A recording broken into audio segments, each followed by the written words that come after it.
Hey guys, Savytechgirl here for episode number 7 of our weekly technology show. Thanks guys for joining us. I'm trying to get Stream and Wend online, having a little bit of a problem here getting her. So I did try and add her, but unfortunately it looks like I'm a little bit out of luck right now. So anyways, guys, thanks for joining us. Like I say, we have a good show coming up tonight, and hopefully everybody is getting these feeds coming through. I'm doing it slightly different tonight. I do wish that Stream and Wend was here with us, but unfortunately it looks like we're out of luck tonight. So anyways, guys, thank you for being here. So we got Boss Tech here. Hey, how are you this evening? And I have Richard. Hey, Richard. Thanks for joining. We're going to talk a little bit about security. And we've got Bill. Hello, Bill. Thanks for joining as well. Yeah, we're going to talk about security tonight, guys. I've had a couple of things come up over the last couple of weeks in regards to people connecting to your computers remotely. Maybe you get that phone call from Microsoft, that type of thing. And I just want to go through the do's and don'ts. Maybe I just want to give you a scenario of what happened as well. A friend of mine that I know quite well, she had a situation this week. So I want to cover that first. I'm going to keep an eye on the chat room here, make sure I don't miss anything. So we've got Anthony, I've got John. So hi guys, how is everybody tonight? Like I said, the topic tonight is going to be security. Obviously we're going to talk a little bit about Cody, and I'm going to pipe in and answer any questions that you guys may have along the way. Right, so to start off with, let's talk about security and the internet. All right. One of the questions that still comes up to me a lot when somebody purchases a new system, and whether that be a Windows or a Mac system, I get a question of what's the best antivirus? What antivirus should I be using? The thing with antivirus is it's not so much which antivirus that you're using nowadays. You got to think about antivirus in the fact that a virus comes out today. Well, the antivirus software isn't programmed to attack that virus yet, right? They're only as good as what they have already pre-programmed into them. So one of the main things that you need to do, and I cannot stress it enough, is you need to keep your systems up to date. If you don't keep your systems up to date, then the problem that you have is any security loopholes that there may be, especially within Windows.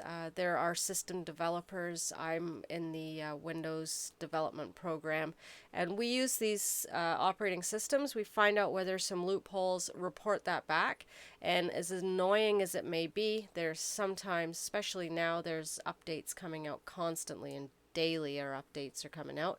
But there's a reason for that, and the reason is number one, they're looking at security problems. And if you don't keep your Windows up to date, then you are going to run into some major security problems. So that's the number one thing that I want to make sure you guys do. Has everybody got no audio, or is it just Rod? So if you guys can let me know that. Is everyone without audio? I've got one person that's saying that there is no audio. I think there should be, but if there's not, let's get that fixed immediately.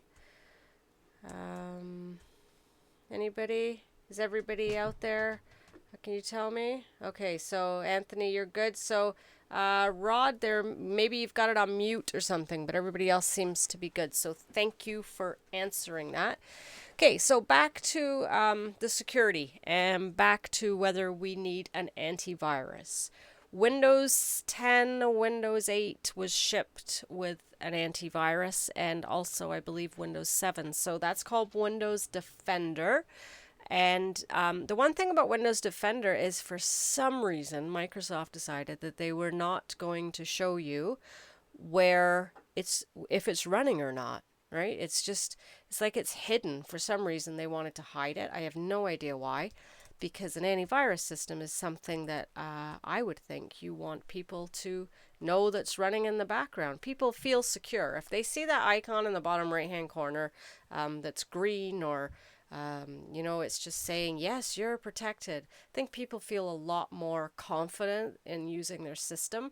But Windows Defender does not do that. If you were to go into the bottom left-hand corner of your Windows screen and in the search area there, and you type in Windows Defender, it will pop up for you, and you can then go into all the settings and you can see if it's turned on. It'll tell you. If you install a different antivirus software, it will also tell you that Windows Defender has been disabled. So it will only allow one to run. All right, so just be sure that if you do want to run one, know that you do not have to pay these subscriptions. Norton's is still out there. I've never been a huge Norton's fan, nothing against the company itself, but I have found over the years of doing computer repairs, building computers, installing software and things, that Norton's can cause a lot of issues when it comes to installing other software. You can get conflicts. It never really says that it's Norton's is causing the problem, but in a lot of cases it does. So I always try and steer away from that. But there are, there's AVG out there. There's a Vast that's out there. That's a free one. But I just want to make it very clear that you no longer need to install these third-party antivirus programs. It's already built into your system. Okay, now going back to the fact that these antiviruses are they're not always needed. And like I say, the reasoning for that is that these viruses that are coming out, these programs haven't been even programmed for them yet. So it is protecting you, yes, from the ones that are already out there and the ones that these have been already programmed to get rid of. But as for new ones that are coming out, obviously it's not going to protect you. So make sure that you are up to date with your updates on your operating system. Okay, so Boss Tech, Savvy, one question. I have a like this going through my weather cloud, and it's driving me bonkers. I've deleted Yahoo Weather in data add-ons, cleared cache, packages, and thumbnails. Everything works though. Going on through my weather cloud. Okay, let me look at that in a minute. I think it's my resolver and handler. So yeah, we will get back to that. But thanks for putting that down. I thought I saw the AVG below that, but that is that URL resolver, yes, and that I have a video in my YouTube log there that you can go to. But we will get back to that. Just maybe remind me a little bit further into the show, okay? Thoughts on AVG? I really like AVG. Over the many years that I have been building computers, repairing them, doing maintenance on computers, I have always recommended AVG and always the free version. They do get a little bit sneaky because when your free version is run out. Well, it doesn't essentially run out, but it needs updating because every year they bring out a new version. And they always send you to that pay link, right? They never send you to the free one. They always send you to the pay link.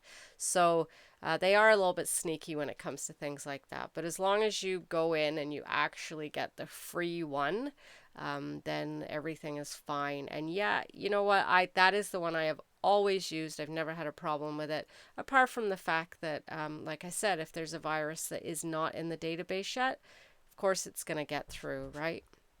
So that brings me to a point of, so a friend of mine, a very good friend, actually she's a neighbor of mine, and I asked her if I could tell this story, and she said yes. So the other night what happened was she sat down. She's taken a few computer courses. She knows a little bit about computers. She uses them for, basic accounting, using QuickBooks, uses it for the internet, some minor internet things, word processing, Excel, that type of thing.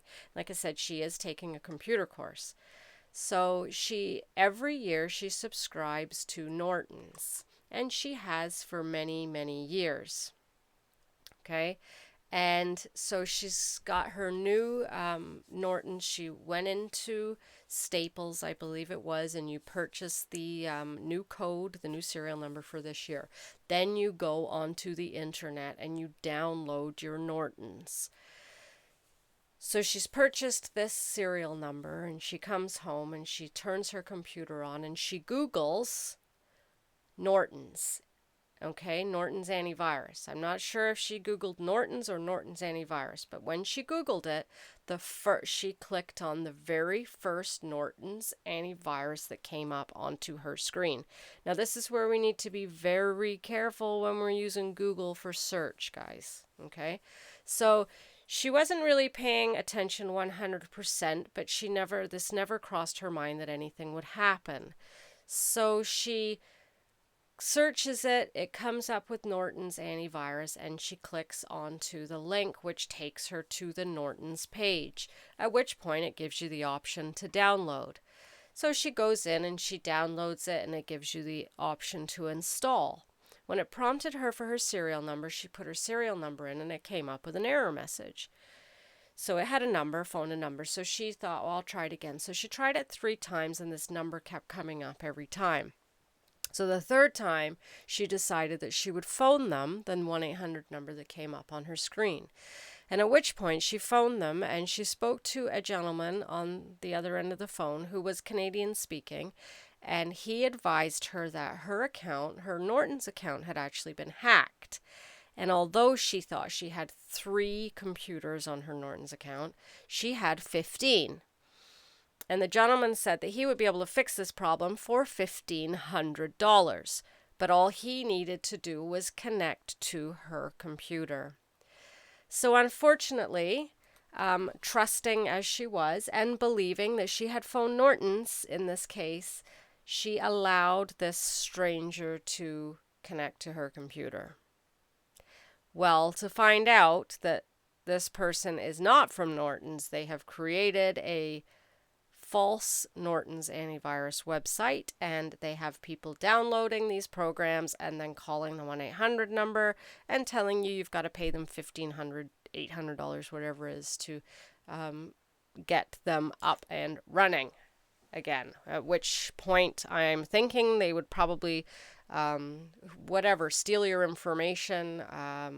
But the point is he was able to gain access to her computer, and that download that she did, as far as I know, was the actual installation file that he needed to connect. So you need to be really careful, guys, okay? You need to stop trusting people. I explained to her that when she answers her front door to somebody and doesn't know them, does she let them in her house? And you don't let people into your computer, okay? She was very lucky that they didn't put any bad software on there. I checked the registry and everything, but it's a very good example of what can happen and how quickly it can happen. She was extremely upset by it. And like I said, I was able to get her fixed, but you guys, you really need to be careful when it comes to using Google to search. That's all fine and dandy, but you need to read what is on the screen, and you need to make sure that those things that you're looking at, it is really the Norton site, okay? So I just wanted to make you well aware of what happens and what can happen out there. I don't know if you guys have any stories or anything about that, but you know what? It comes up every single day, and like these phone calls from Microsoft that are saying that you've got a problem with your machine, your Microsoft machine, and we would like to connect. These people, Microsoft, don't know if you have a computer. Come on, guys. They have no idea if you have a computer. It's just they know that most of the population has a Windows machine in their house, so they do these random phone calls and they get these people, right? So you really need to be careful. All right, so Boss Tech, do you think we should get rid of free antivirus programs and just use Defenders with Windows? My recommendation would be yes, Boss Tech. The Windows Defender is a fantastic antivirus. That is all you need. I would suggest that you take the other ones off. They will only be conflicting. And Windows, I haven't had any conflicts. So if I'm installing software, third-party software, it doesn't matter what I'm doing. I don't get any error messages or anything. It also has a firewall, so you don't have to worry about that. And it has everything you need. So my suggestion for sure would be to get rid of any of your other antivirus programs. And obviously you can't run more than one anyway, but get rid of them and just use the Windows Defender. There's no issue with that whatsoever. So I do see some questions coming through about Kodi. And yeah, I'm going to get to that. I still want to talk a little bit more about security and things that, people don't think about on a regular basis. So I wanted to just make that story very clear of these things that can happen. So John is saying it happened to his wife, and he had to restore our laptop, right? Do a full reinstallation. I have had clients. I have a good client of mine that she is in the accounting field, and she had one of her computers held hostage. So what they do is they install software, they encrypt all of your files, and I mean every single one of them is encrypted. When you turn your computer on, it prompts you for a username and password, which you have never put in. You don't have a username and password. It prompts you. It looks different than the regular logon screen would. And even if you did, your username and password wouldn't work. What they do when they have you on the phone is they connect to your computer, and while they're speaking to you and you are obviously distracted, they are at that point installing different software packages onto your system, and that's how they grab the information. I'm not sure if anybody's ever heard of it before, but it's called Keystroke software. So if I were to connect to your computer and put Keystroke software onto it without you knowing, the next time you log into your computer and you go into your bank site, I am logging all your keystrokes. That's how I would get your passwords for your bank. That's how I would get your passwords for your emails. That's how I would get a hold of everything. And you have no idea it's running in the background. So these are things you really need to be cautious about. Obviously, you know that there's certain websites that you go to. If you are downloading things, torrent files, for example, you're wide open. What they do is they make these files look like the latest movie that's out there. Now, that's where Kodi is fantastic, right? You're not downloading anything. You're streaming things. You don't have to worry about viruses. But if you're going to be using a torrent file, let's say you looking for photo, or maybe you're looking for music, whatever it may be, what can happen is, so these hackers are sitting back and they go, okay, what's the big movie right now? Well, let's do the Star Trek or Star Wars or whatever. And that's what we'll name it. We'll name it the top thing. That's what everybody's searching for. If you are doing that, you need to look at the file size. So if you see the movie file that you're going for and it's 216 megabytes instead of 4.9 gigabytes, it's a virus, right? And that's what happens to people. The kids get on, the teenagers or whatever, they're playing all these games, they're playing Minecraft.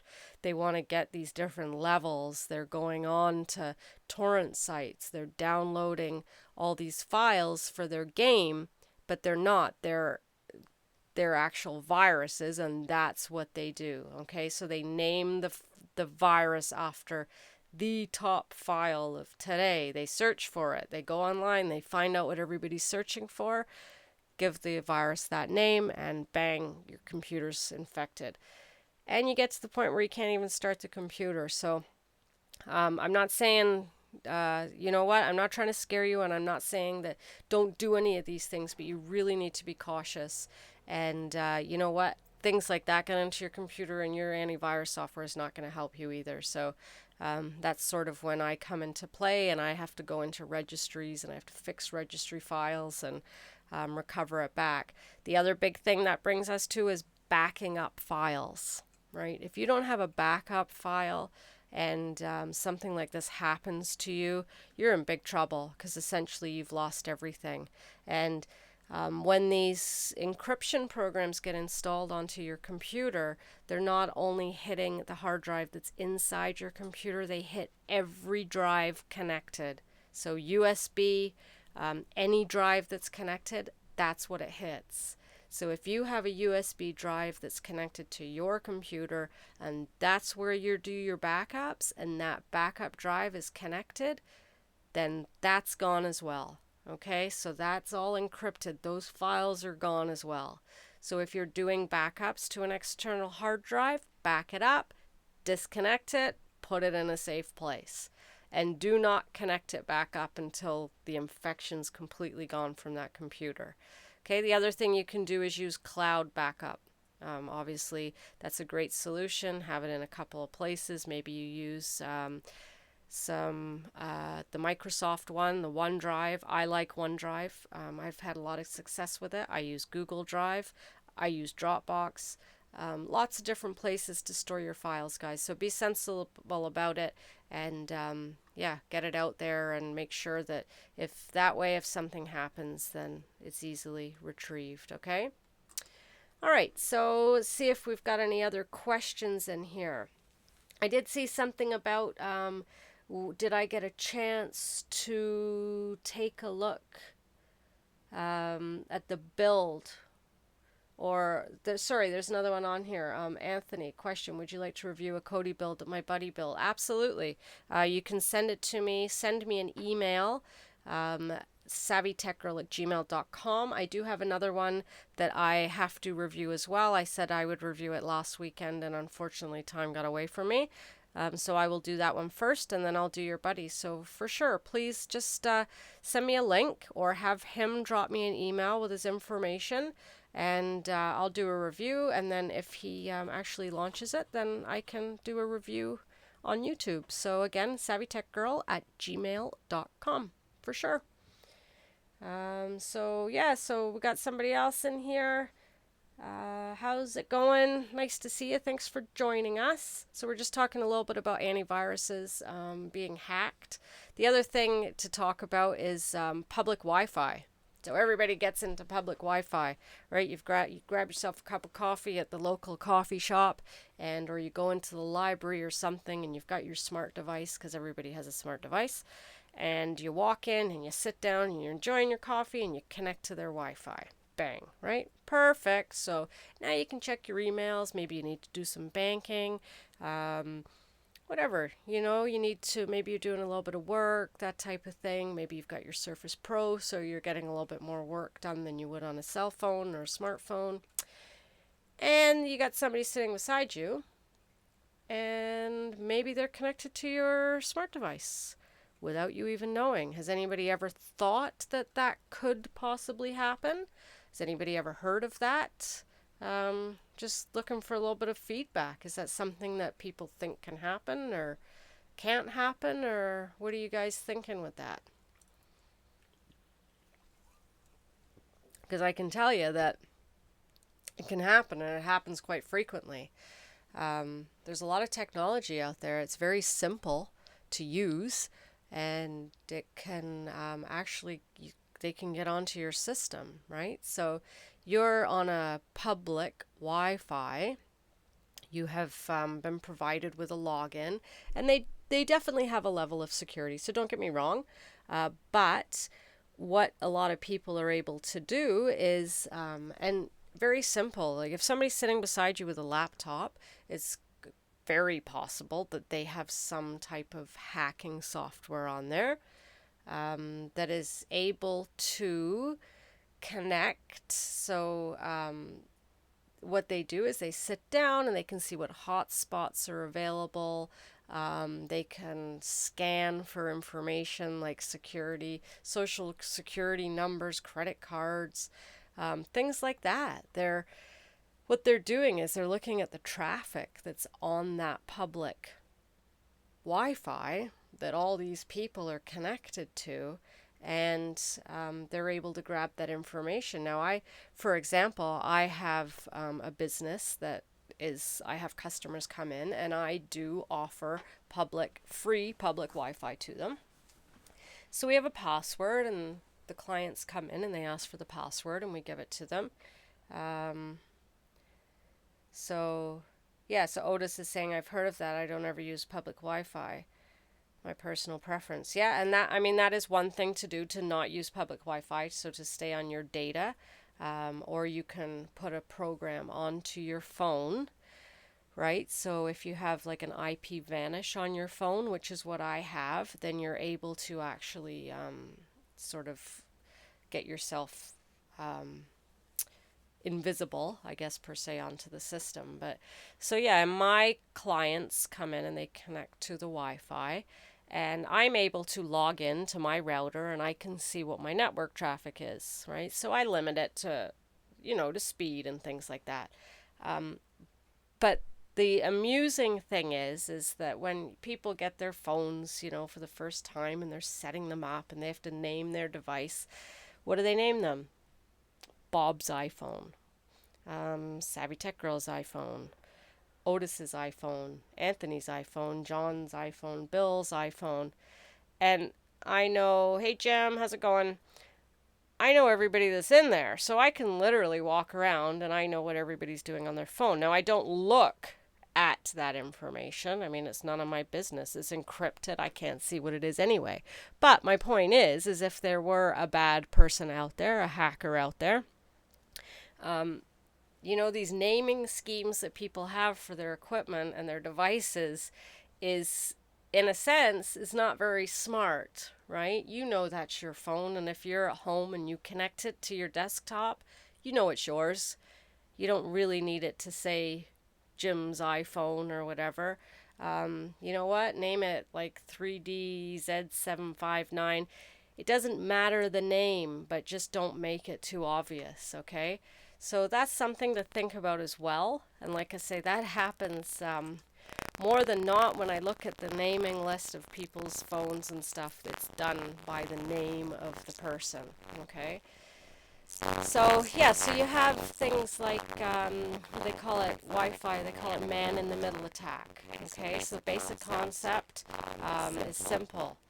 They simply set a false network connection to get you to connect instead of a safe connection that you're looking for, and then all your internet traffic goes through their device. So I take my device, which is, it's a smartphone, and I can do quite a bit with it, right? iPhone 6 Plus is great. And I set up what you think is a Wi-Fi spot that you're going to be able to access the internet from, so that's great. And then you connect to it. And you know what, I can call it Starbucks, right? And I can just call it Starbucks, or the Starbucks network instead of Starbucks, whatever. And you can connect to it, and you think that it's secure because you're into the Starbucks website, and just like the Nortons, and then the person's there grabbing all your information.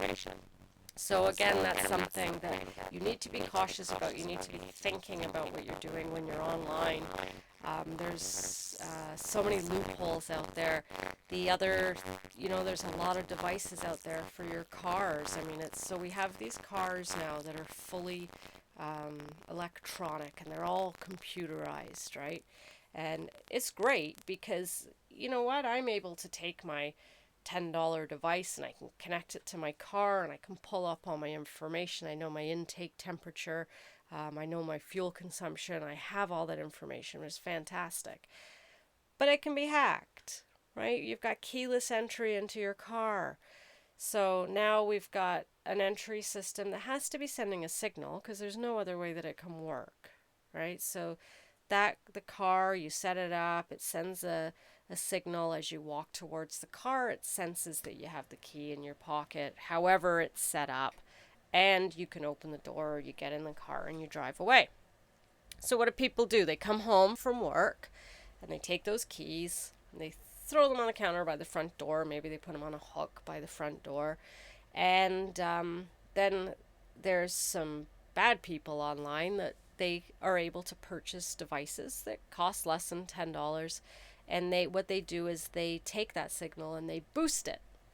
Okay, so now if I walk down the middle of the street and I have one of these boosters, then that if I have one of these boosters, then that signal, now I can walk right down the middle of the street and I can unlock people's cars. Okay, so again, if you've got those keys and you've got these cars that have all these options on them, I would suggest you take those keys and you put them in a drawer far away from the front door, or you can buy those little pouches that you put the keys in, and that will block the signal for you. Okay, I'm going to move this mic a bit. Apparently I'm sort of cutting in and out a little bit. So how's that sound? Is it a little bit better now? It may have been the stream as well. It did say for a minute that it was bad, so it may have been the stream. So anyways, let me know how that is. Hopefully that sounds a little bit better. So yeah, so anyways, just to clarify that those are things that happen out there, and some scary stuff. So all right, so what have we got here? Otis.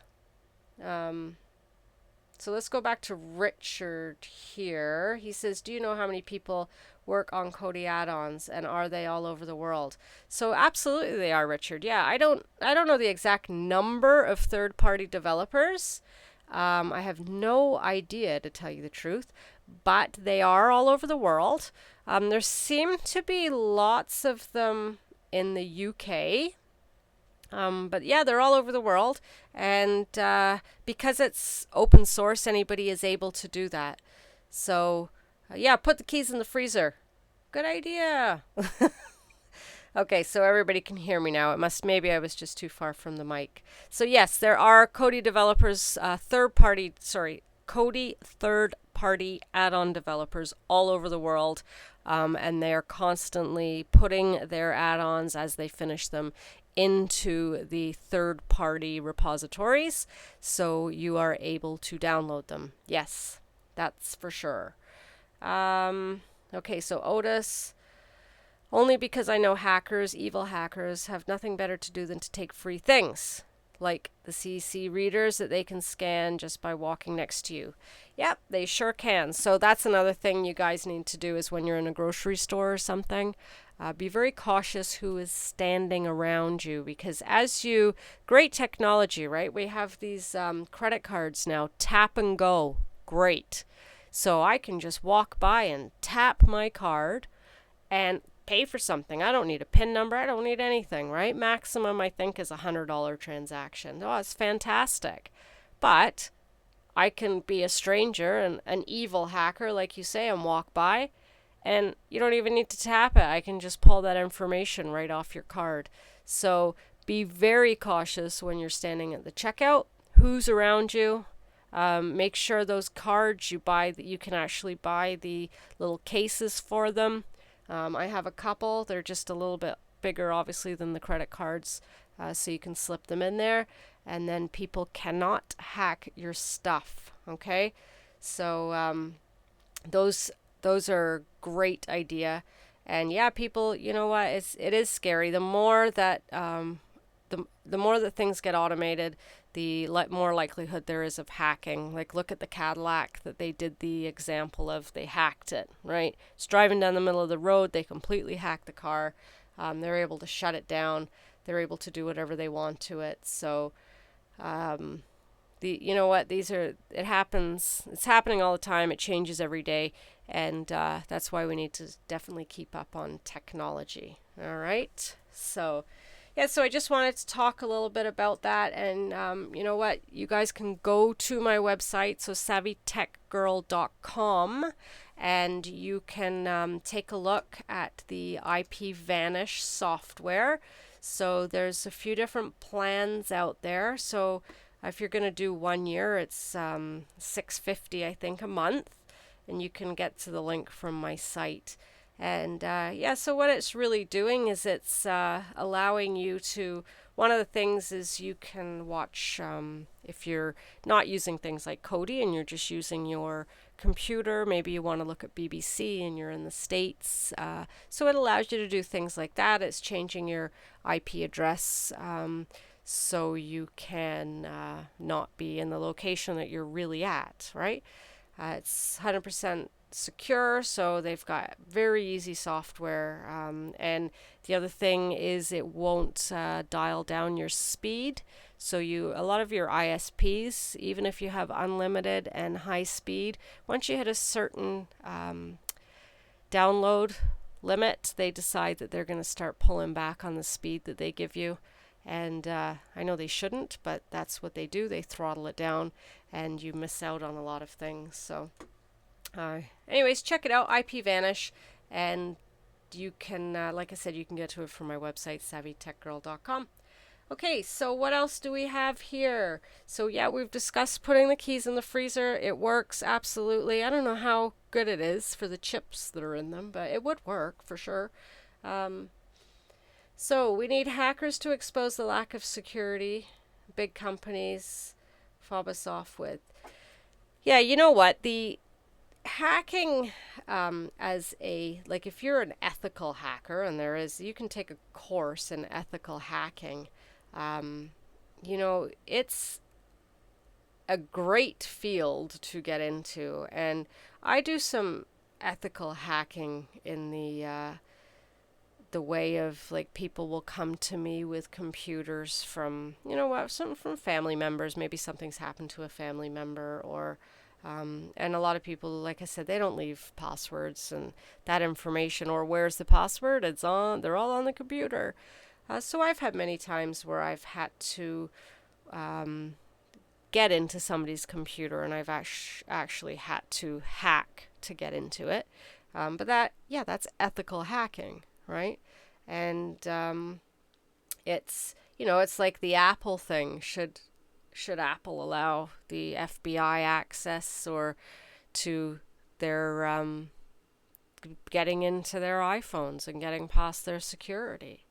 You know what? If they've got a hacker good enough, that hacker's going to be able to do it. They get paid a lot of money too. So you know what? There's a lot of good people out there that are they're finding openings, they're finding gaps in software, and it's, you know what? That's for a good cause. But it's these ones that are out there causing all the trouble. That's where we get into issues. So if I change from Unblock US to IP Vanish, will it work for my Amazon box? Because Unblock US is incompatible with Amazon. I believe it will, but let me just take a look. Let me take a look here. So IP Vanish with Amazon. Is it Amazon Fire Stick or just the Amazon box? So, yes, it will. It says right here, will the Amazon Fire TV work with IP Vanish? The short answer is yes. Okay, so it does require additional hardware. It is not compatible for connecting to our VPN on its own. So there are directions here on how to set it up. So connect your Amazon Fire TV through DD-WRT or Tomato router. So you have to verify what router you have, because not all of them are programmable as far as the DD-WRT or Tomato. So maybe if you can say which version, which router you have, and then I can let you know. I should probably do a show on that sometime too. Yeah, so Apple held off, but the government found a way to hack iPhones. And I was very surprised that the government didn't have somebody that could hack an iPhone. That was the first words out of my mouth when that hit the news. Was, you can't tell me that the government doesn't have somebody out there that can hack the iPhone. I think they did it just because they wanted to go maybe the more ethical way than the less ethical. So at the end of the day, the job got done as I knew it would, but I think that they were just trying to do it the right way. Okay, so the Lynx is 1200. Lynx is 1200. Yeah, I think you're in luck. I think you can. Yes, you can. So it looks like, yep, there are instructions online for flashing the router. So you can indeed. Looks like there's maybe a firmware update. But once you have done that, then you can definitely use. So essentially what you're going to be doing is you're going to be putting a DNS number into the router. So you're going to be setting up IP Vanish directly at your router, which is a great thing because then any traffic that goes out into your house is everything's already configured. You don't have to do anything else. Okay. If you're going to do it device by device, then that takes a little bit more setting up, obviously, because you have to go in and set up, one laptop and then another laptop and maybe an Apple TV and then maybe a smartphone. So if you're going to be doing it directly at the router and you're going to be using the DDWRT or Tomato, then any information that is sent out from the router at that point is already going to be ready, and you won't have to do any additional configuration. So, all right. So is it hard? No, it's not. And they do have great tutorials on how to do it. So as long as you're okay at following directions, like I'm just going to see, for example, it'll say like flashing instructions. So step number 1, read the blah, blah, blah carefully, right? And then it has a link. And then disconnect all cables. And then do step 1, 2, 3, reset on router, connect LAN 1. So very self-explanatory. Don't worry about the language, the lingo. It looks confusing. It's not as confusing as it looks. And it sort of opens up a new world for you when you can take your router and start doing the DDWRT programming and changes. So you can actually go to www.dd-wrt.com and they will have every brand of every router with every instruction and download for that device. So that will definitely help you out, and I don't think you'll have any problems with that at all. So yeah, all right. Yeah, unblock US doesn't help at all. I have had people say that. Like I said, I have been using Overplay.net, so overplay.net for about 10 years now. And you can also get to their website from mine, so Savytechgirl.com. I've never had a problem. They've never gone down. They have a smart DNS feature, so you can actually just log into your account online and you can click on update IP address, because as you know, when you subscribe to the internet through your internet service provider, you don't get what is called a static IP address. A static IP address is one that never changes, and if you would like a static IP address, you have to pay for it monthly, and they're not cheap. So as a result, you have an IP address that changes on a regular basis.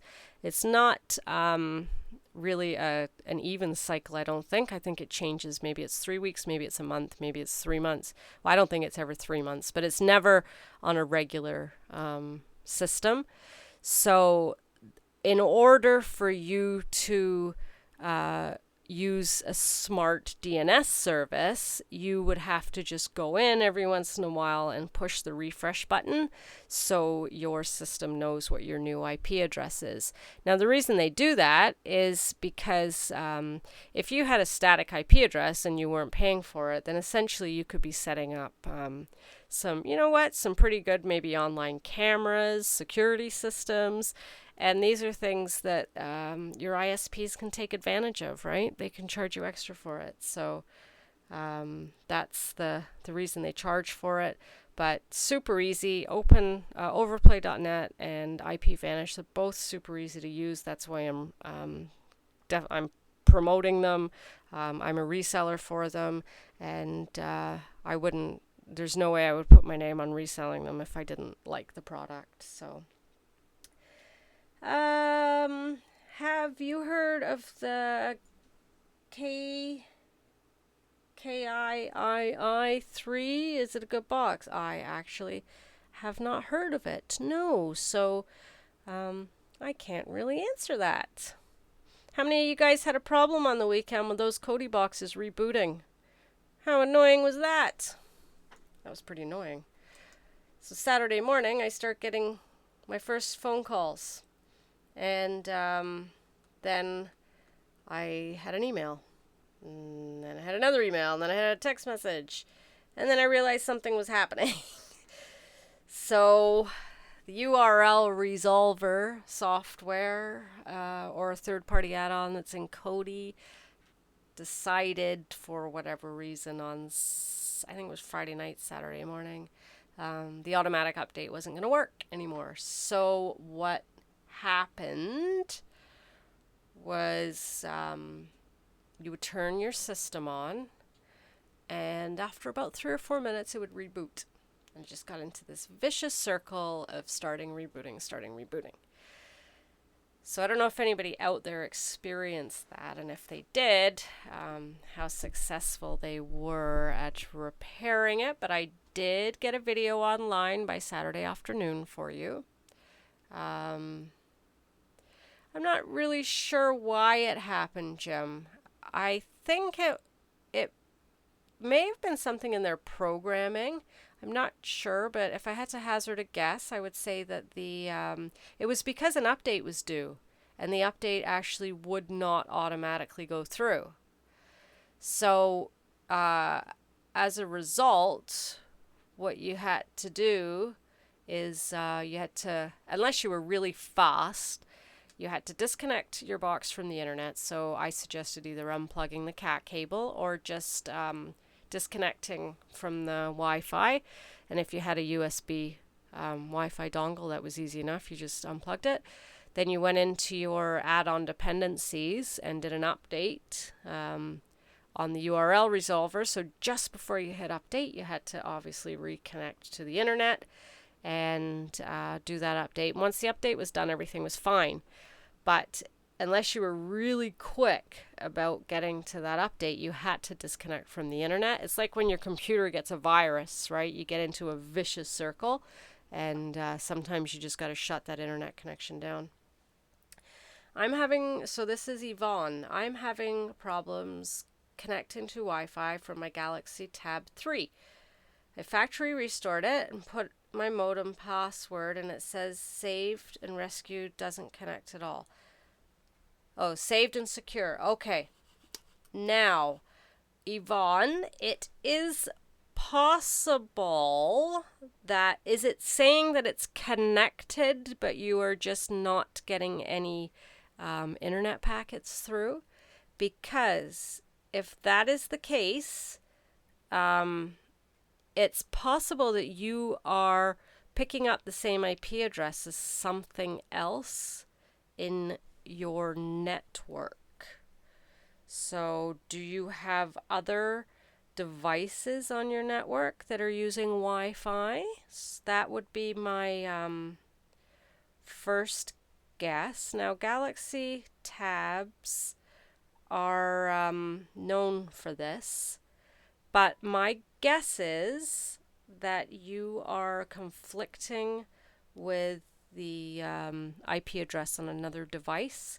So it will Sometimes it'll say that it is connected, but it will not receive any information, and that's because another device has that same IP address. So if you can answer that question for me, do you have other Wi-Fi devices on that network? And then I'll come back to your question. So I noticed that if you tried to reinstall a repo that you already have, it somehow forced it to update URL. Little tricks, I guess. I noticed that if you tried to reinstall a repo that you already have, yeah, I would. So if you were to reinstall a repo, it is automatically going to go out and get the latest update for that. So that's you're right. That is a good little tip there. I had my Fire Stick crash and 2 tablets crash. Had to reinstall everything. Oh, that's a bummer. Was that crash from the URL resolver, Otis, or was it just because everything crashed at the same time? Just because it says does not mean you are entered the correct password. Well, yes and no. A lot of the times, if you do enter an incorrect password, it will tell you that it's incorrect. But like I said, a lot of times if you have entered the correct password, it will connect, but it won't. You won't actually get you'll get a network connection. You won't get an internet connection, and that is because it is you've got an IP conflict. So in order to clear that IP conflict, what I would do, if this is possible, would be to shut down your devices. So if you have a computer, a desktop computer, if you have all your devices, right? So smartphones and stuff, just disconnect them from your Wi-Fi. And then once you have turned off your computers and everything, then restart them one by one, okay? That's going to allow you to reacquire network addresses.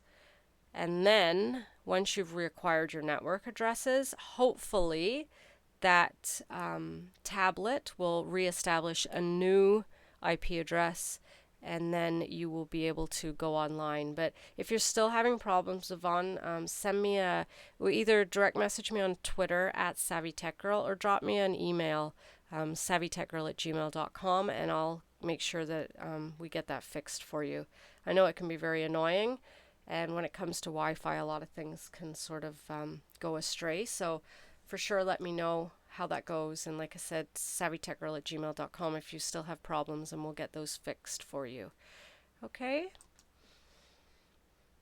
So I had 5 builds crash. I had a few builds crash on me over the weekend as well. And the other thing that was happening to me is I was installing builds, and I didn't have any icons. I wouldn't get any of the icons with them. Yeah, you can try clicking forget and then try the password again. It sounds like she may have been through all that already. But still, in that case, it may still sometimes try and acquire the IP address that's already taken. But try that as well. So try clicking forget in the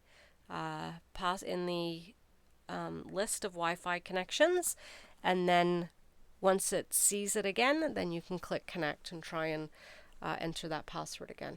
So yeah, so over the weekend I had a few problems with builds installing. They would install without any problems, and then I was left with no icons. All the add-ons were there, but there was actually no add-ons in the quick launch area. So it was just, I guess, another one of those weekends for Cody. Has anybody watched anything good lately? Any good shows that have been on?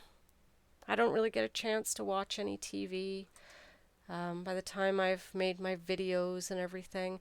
I did post some Raspberry Pi videos last week. I still have video number 3, I believe, to edit. And I did get a little bit behind, guys. I think I'm almost fully recovered now from my concussion, but sometimes I have to take it a little bit easy. So maybe I'm a little bit slower than I should be at the moment, but I'm trying to get those shows out to you. And I switched it up a little bit this week. I put a video on screen capture because I've had some people asking me, if how do you do it? How do you get a live feed onto YouTube? What are the steps that you go through? You can probably see that I've got myself a screen behind me now, so I'm able to project some information on there, have a nice background, things like that. So I did do a video for the OBS, Open Broadcasting Software, which you are able to use in conjunction with YouTube to do some live videos. This week coming up, I think I'm going to do a few more how-to videos. I'm still going to be doing the Kodi stuff, guys, don't worry. A couple of reviews that I want to do. And I haven't had time to go on Husham Show lately, and mostly that is because their clocks haven't changed yet. So that, believe it or not, that 1 hour makes a big difference. They're only 4 hours difference right now, and we're usually 5. So when we're 5, it gives me an hour leeway between Husham Show and my show. It gives me a little bit more time. But I think that hopefully next week I can maybe jump on his show. I like to get on there with Demetrology and Ron and Team X-Pac and Hi-Fi. They're all great people, so hopefully I can get back on there next week. But any of you guys want to see some specific videos, please let me know. The Raspberry Pi is kind of fun. I've got some new equipment now, so I'm going to be doing some more sort of hands-on, not just screen capturing. And yeah, so hopefully we can get whatever you want to see up there. I was thinking about doing a basic networking video. A friend of mine called me yesterday. A shout out to my friend Selby. And she had a little networking issue. They unplugged every cable from their router and from their modem, and they were without the internet for about 18 hours, so it was full-on panic. And while I was talking to her, I said, I think I need a video on this. Make it a little bit easier, so I'm going to be doing that as well. So what do we have here? Take care of your health. You're doing great. Thanks, Richard. Yeah, I'm feeling a lot better. Baby steps, but actually when I'm sitting here doing videos, I am kind of resting, right? So I like getting on here and talking to everybody. I have a really good time. And we are still going to do a giveaway one of these days. I would like to get to 70 viewers, and then we can have one of my Lou boxes for a giveaway. I'll send it anywhere in the world. I want to do a shout out actually to the Netherlands tonight, getting quite a few viewers from the Netherlands, and that is fantastic. It's so nice to see people from all over the world watching these videos. I would love to know sort of what kind of impact Kodi is having on the Netherlands. Looking at the stats that I'm getting, there must be a few people that are out there and they're wanting to either learn about it. Haven't actually encountered a third-party add-on developer from there, but that would be kind of cool. So if any of you guys are out there from the Netherlands, would love to get your feedback. We'll be talking here. Robo and Money Sports are good. And yeah, so we're talking about the Metal Kettle left for a while. They said that he'll be back. Everyone is quick because of the box resellers. Yeah, you know what? Lots of stuff has been going on lately in the Kodi world, and it's such a shame that everybody sort of fights against each other all the time. People leaving and people dropping out, and you know what? Kudos to all of them. They work hard no matter what they do, no matter who they're working with. And without them, you know what? I mean, there's always going to be new developers coming out. So as far as panicking and thinking, oh, nobody's going to be left, you know what? You don't have to worry about that. They will be. There's always going to be developers. There's always going to be third-party developers, and new people come out every day. And you know what? Some of their add-ons are even better, so that's great, right? So yeah, Metal Kettle I think is I haven't talked to Metal Kettle directly, so I do not know. But you know what? I know that over the weekend there was a couple of different people that were sort of arguing with each other, and then it did have a rollback effect to the people that have been watching, but. So Jim heard that Robo's packing it in too.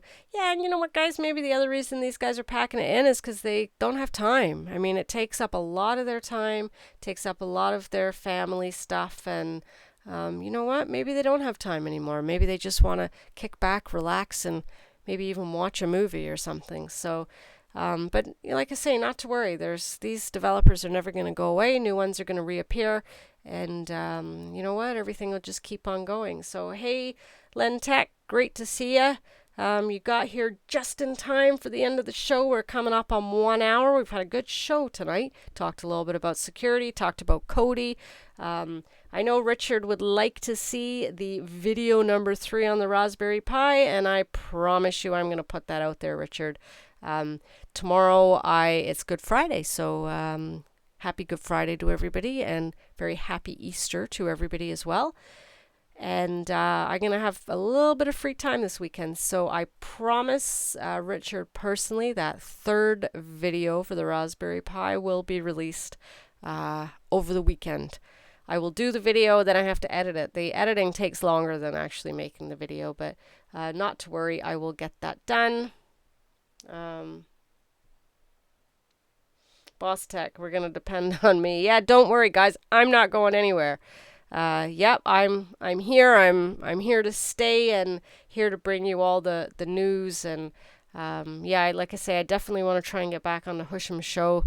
Their clocks change on Sunday, so that gives us a little bit of advantage. I can jump back onto that show again. Haven't talked to Joe Nobody in a little bit either, so it'd be nice to connect with those guys.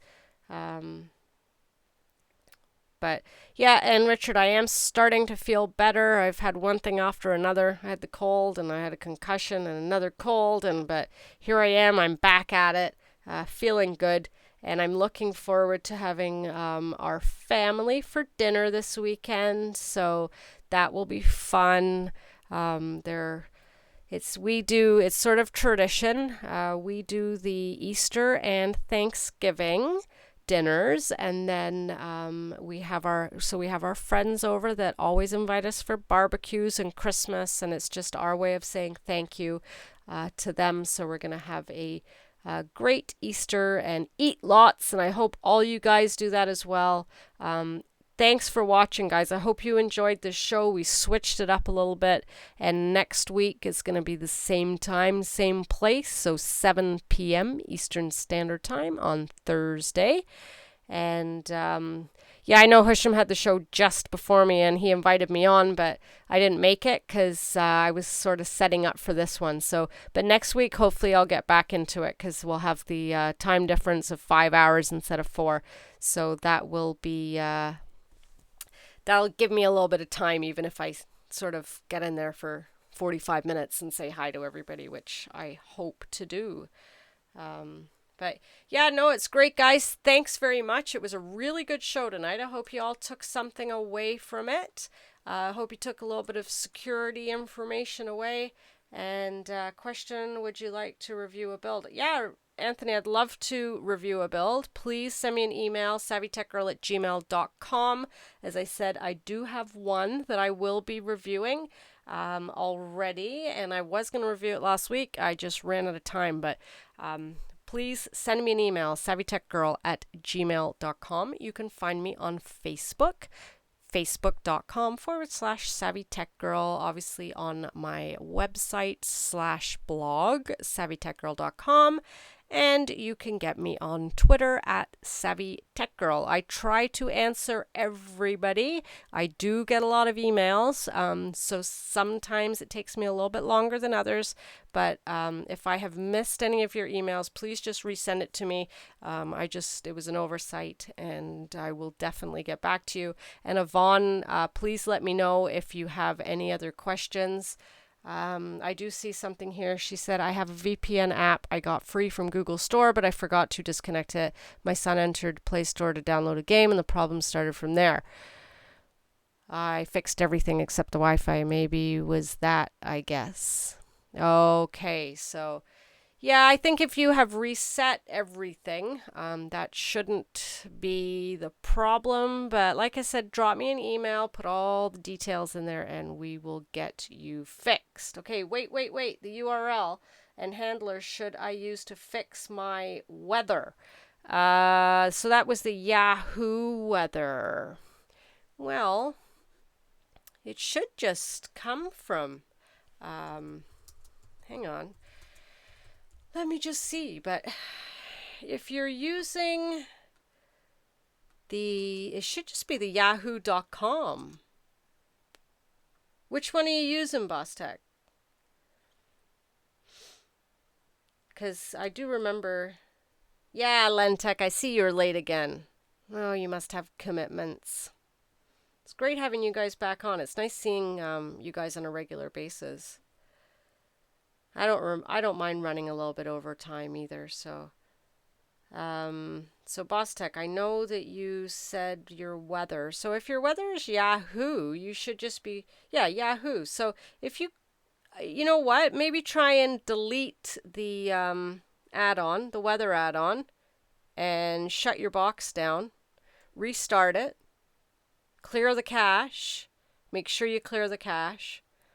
And then reinstall the Yahoo weather add-on. And then add your location and see what happens. And if your location doesn't work, maybe just try adding another one. Yeah, Yahoo. So try that, okay? So delete it. Delete the add-on for weather. Go into your settings, go into your add-ons, and disable it and delete it, the Yahoo add-on, and shut the system down. Okay, power it off, reboot it, clear your cache. Once you've cleared your cache, go back into add-ons, and you did all that and it still isn't working, and you cleared your cache. Make sure you clear your cache. The only other thing I would suggest is switch to one of the other weather add-ons. I know that there is one. There's about 5 now, I think. Have you tried switching to a different one? To a different weather add-on?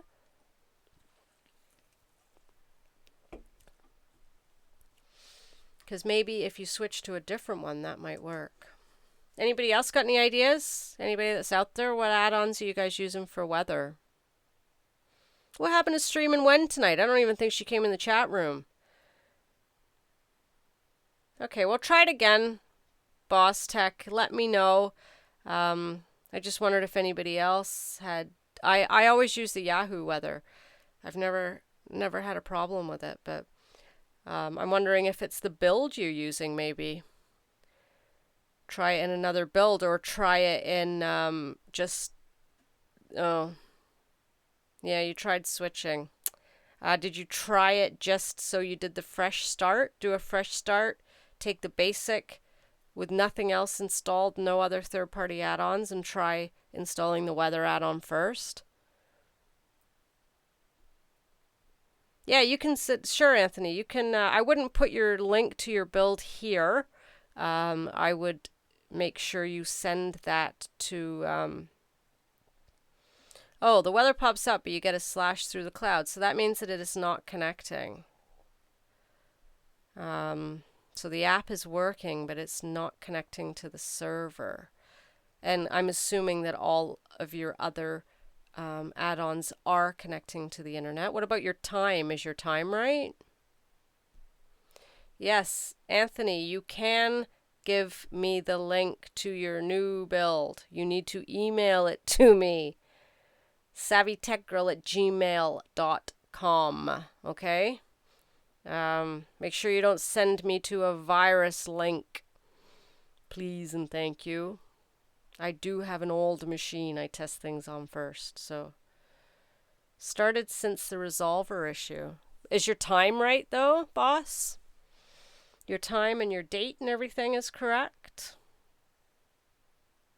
You know what? The only other thing I can think of is go into, go into your main settings, and so go into the international area and change your location.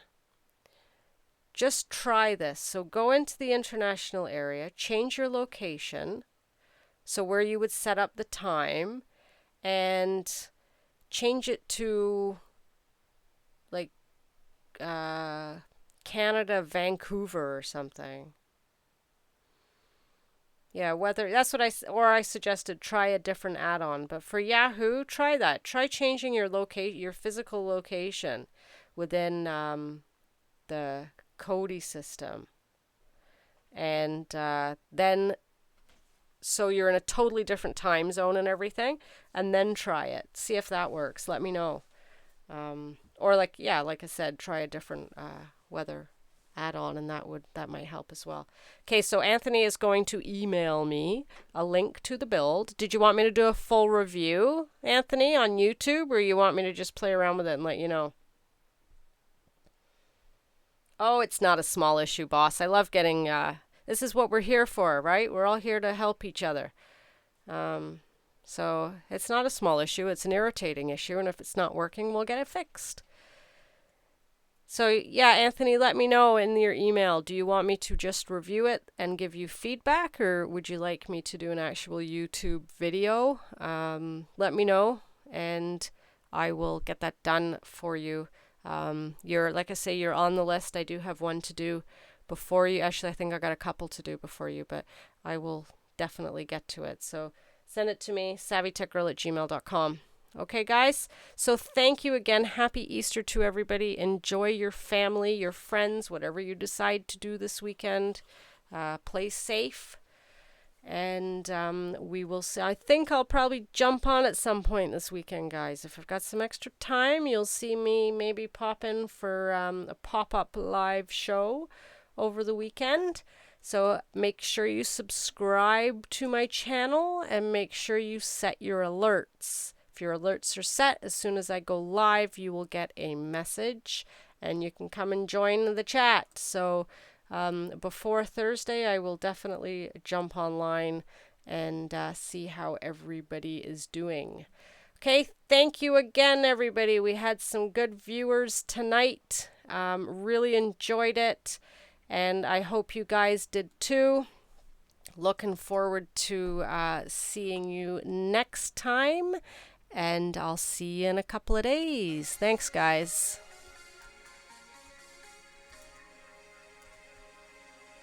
Bye.